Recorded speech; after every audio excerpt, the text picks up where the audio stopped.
Morning, gang. It is Tuesday morning for you, Monday afternoon for me, hence why the sun's still up.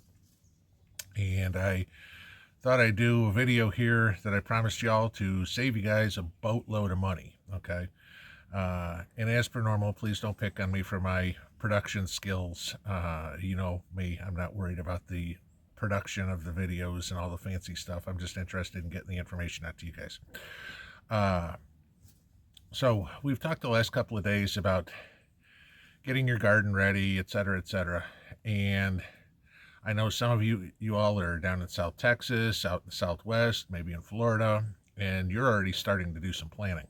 So hence the reason I wanted to do this video now. It's, about 5 weeks early for me to start any seeds.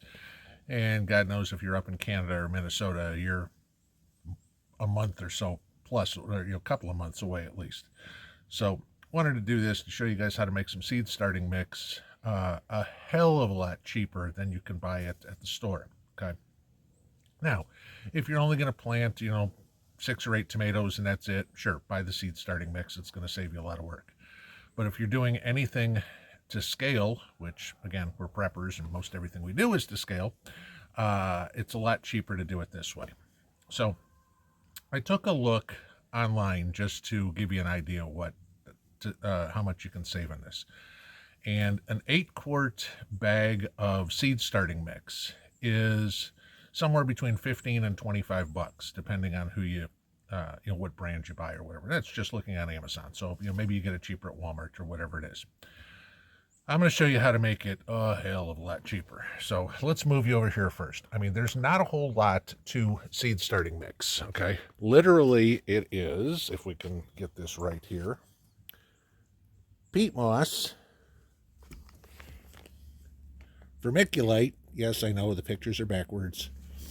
And then I like to add a little bit, just a little bit, of fertilizer to my seed starting mix. And here's why. Okay? Seeds by themselves have everything they need to germinate, okay? If you will, the quote-unquote fertilizer is inside the seed. Once they germinate, though, those roots start to go look for moisture and food, okay? And so you need to have a tiny amount of fertilizer. And I'll show you the recipe here real quick. But this is really simple stuff, and you can do this at home. So what I've got here is one of these big plastic tubs. This will be one. I'm going to make some for me now, but it's not like it's going to go bad. And then I've got a little 16-ounce cup. Okay. So first thing I'm going to do is I'm going to get myself 1, 2,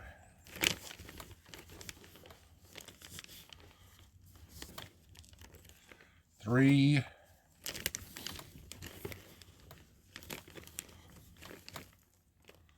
4,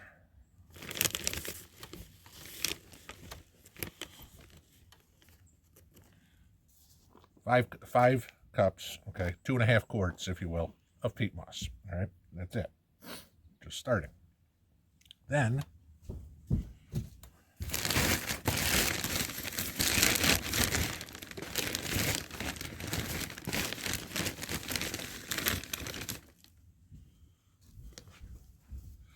one cup of vermiculite.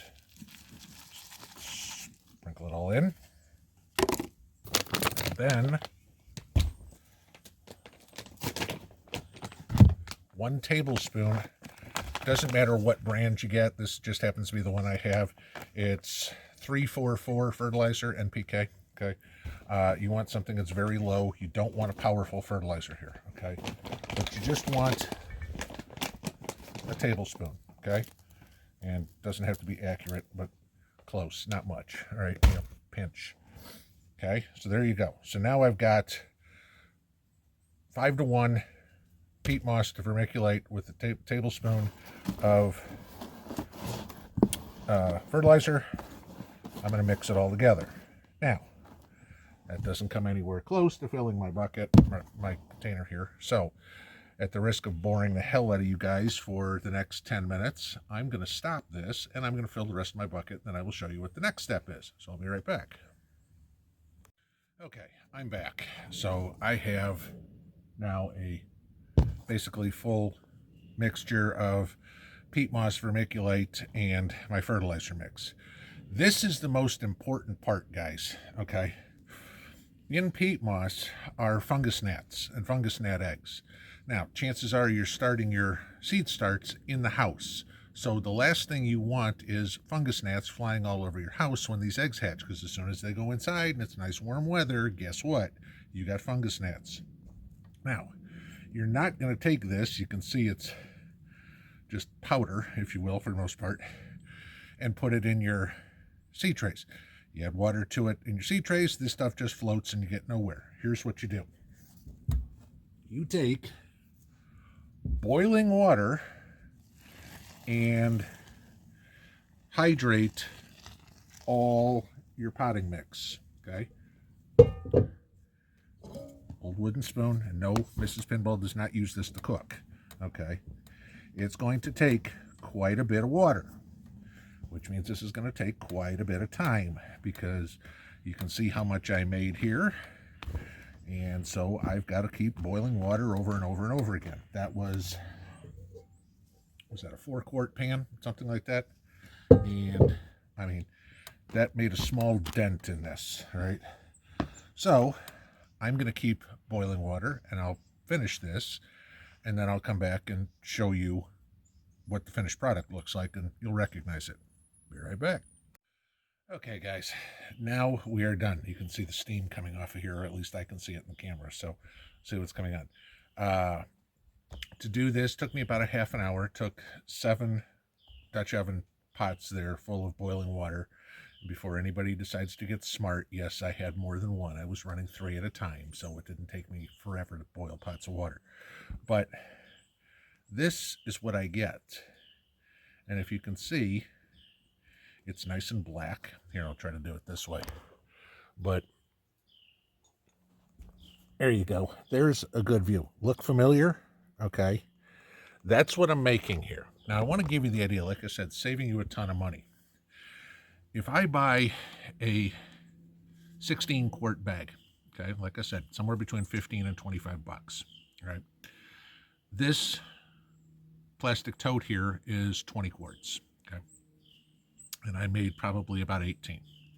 Now, if I clean off my hands a little bit here, I'll give you the idea of cost. Now, as you can see, this is backwards, of course, 3.8 cubic feet, 55 pounds of peat moss, okay? And if you look in there, where is it? This way. Somewhere. There you go. Maybe. You can see how much I used. I used maybe a tenth of that, I'd say. Okay. Now, that bag of peat moss cost me 11 bucks. Now, the vermiculite, that is 4 cubic feet of it. I looked on Amazon before I came on board so I could give you, or, recorded the video so I could give you what the accurate price is. 48 bucks for that bag. It's probably 50 pounds plus when I got it. That bag will last me probably 4 years. Okay, I bought it last year, and I'm now, after doing this, almost halfway done with it. Okay, so if I figure it cost me 50 bucks, I can get 4 years out of it. There's $12. All right, and my fertilizer, which I used hardly anything of, was $9. All right, so my total cost, and let's say I used the whole bag of fertilizer, $9 plus 12 plus 11 is what, 32 bucks to make 16 quarts. And I've still got a ton more. All right, so I'm to the point of I'm making a quart of plant food, or a seed starter, for about 50 cents a quart, which is, 1/5, one quarter, a fifth of the cost of what's in the store. Okay, I mean, now, like I said earlier, if you've got just a few plants to do, buy the bag. Okay, no big deal. No need to go through all this. But I'm going to be planting like 500 seedlings, and this will definitely be worth it for me. You can also make this for indoor plant food, or planting soil. So any of your potted plants that you have inside, okay? Because remember what we did here. We took peat moss, which is basically, a peat pellet, which you're paying out the nose for, okay? Same thing. Put vermiculite in it so it has some room for air to get through the soil, everything like that. We don't have compacted soil. We put a little bit of fertilizer in there, which the plants will need, whether it's your house plants, whether it's your seeds. Okay. And then with the boiling water, we sterilized it. So that's what you're trying to do with all of this is, make something whereby it's going to work, which is kind of the key, but also to save a ton of money. And by doing it this way, as preppers, we're always on the lookout for something we can buy in bulk and save some money for it. Now, if I don't use all this peat moss this year, fine, I got it next year. It's not like it's going to spoil. Like I said, the vermiculite I bought in fall of 2019. So I've had that for over a year. Plastic tote. You probably got one of those laying around. Or you can go to the dollar store and buy one of those. And then any low-end not low-end, but low NPK fertilizer is all you're looking for. So, do this, fill up your seed trays, your cups, whatever you're going to do it, and save yourself a ton of money, okay? That's kind of what I wanted to show you guys. Pardon me for being a little messy and sweaty. It's just kind of running back and forth because I'm doing this outside, as you can tell, because I'd get shot if I did this in-house. But that's what I got for this morning. Y'all have a great, what is tomorrow? Tomorrow's Tuesday. Y'all have a great Tuesday, and hopefully we'll see you at the live stream tonight at 8 o'clock. Have a good one, gang. Pinball out.